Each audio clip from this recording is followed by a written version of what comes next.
मिथिला संगीत धाम पर अहाँ सब दर्शक के बहुत बहुत स्वागत अछि। आई गायिका अमृता झा एकटा गीत गा रहल छथि। चलू ओ गीत सुनै छी।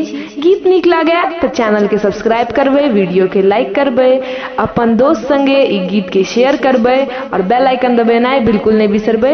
धन्यवाद। गाम के अधिकारी तो है बड़का भैया है, आहे छोटका भैया है।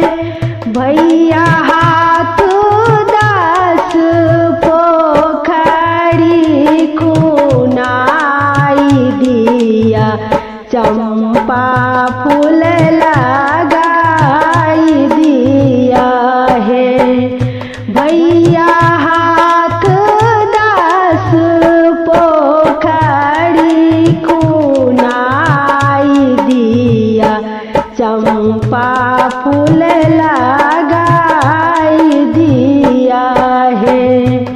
भैया लोरेल भौजो हार गाथू है, भौजो हार गाथू है।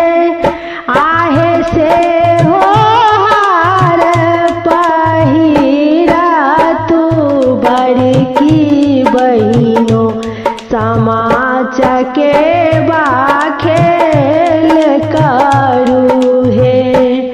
आहे से हो हार पहिरा तू छोटकी बहिनो, समाज के खेल कर